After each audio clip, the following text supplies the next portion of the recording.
Hi, I'm Dimitri Mugianis. Welcome to Psychedelic Questions. I've been a psychedelic ceremonialist and practitioner and harm reductionist for over 20 years. I'm here to answer your questions. All right, so Dimitri, our next question is, if my religion has prohibitions against using drugs, do psychedelics qualify? This is just coming to me. Just quit the religion. It's a good question, and I think, again, it's up to interpretation. Interestingly, there are many religious communities that have incorporated psychedelics into communities and individuals into their practice. There is a long history of Christian psychedelic use, Jewish psychedelic use. There's a whole movement in the Hasidic community that are ayahuasca people. And that might or might not be against it. I know that there are plenty of Mormons, even though there is a prohibition, that have individually decided to do it.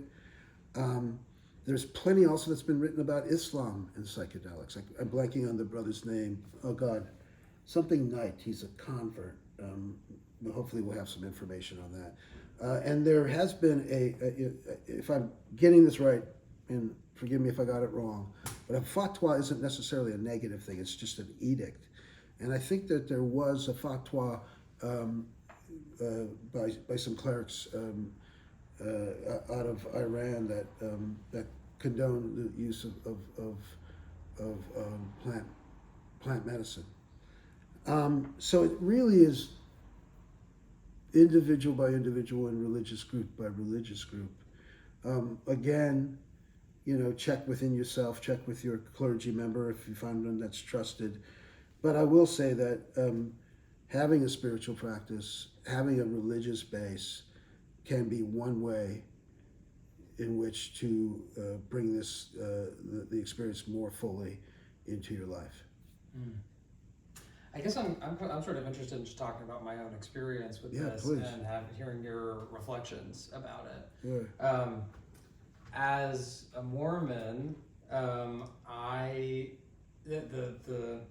word of wisdom in Mormonism states that you shouldn't use illegal drugs, which is interesting because that's sort of a moving target, because it depends on what's legal and what country you live in and what period of time you're living in.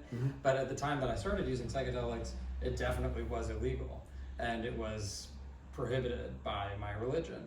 And so it was a really big leap to take psychedelics for the first time.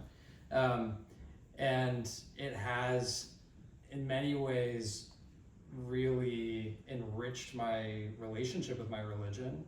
And kind of nuanced my beliefs and helped me to kind of like make that religious framework work better for me. But it has also created a lot of tension in that I sort of sometimes feel like I have one foot in and one foot out of the church. I'm interested in, everything that's happening with legalization, because maybe it'll make it possible for me to be able to be, much more firmly within sort of an orthodox realm. But it's still just kind of an open question. But I definitely am glad that I have sort of like admitted that kind of conflict into my life. That said, I never encourage my Mormon friends to do psychedelics, because I know that kind of conflict isn't necessarily going to be fruitful for everybody. It's very challenging at times. I don't know. Do you have any? I'd like to encourage Mormons to do psychedelics. Yeah. Do I have any thoughts on that?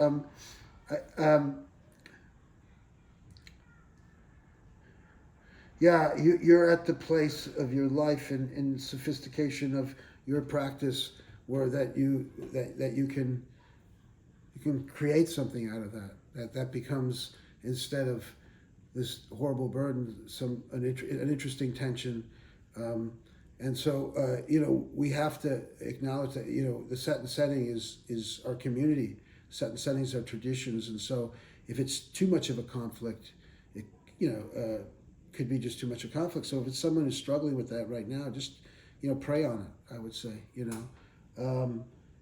It's really interesting to me that it's a legalistic question, which interests me that is affecting the spiritual and religious decision. I can say for me that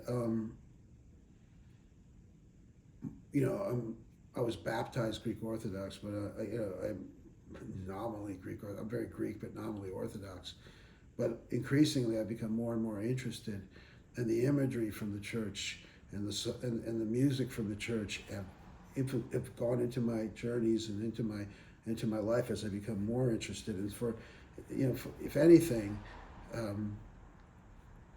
not if anything, the psychedelics have strongly strengthened my ties with Christ. Mm-hmm. But I would guess that the bishops and the monks, depending on who they were, would be against it. Although there is a community, now that I'm thinking of it, in Arizona that Greek Orthodox monks that use it. So, there's a long tradition of visions. I mean, Mormonism is a tradition of visions, and that's the other thing is we don't need psychedelics to have visions. We don't need psychedelics to have trance. We don't need psychedelics to have communication with spirit. And in some ways, the ones that I've had without psychedelics have been more trippy, because what the fuck just happened? I didn't take anything. Mm-hmm. And therefore deeper in a way, and more profound in my life. Mm. Great. Hey, thanks for watching. Please like, and we're going to be posting this every day, so if you want to stay informed, please subscribe. Also, if you have any questions, leave them in the comments. Thanks a lot.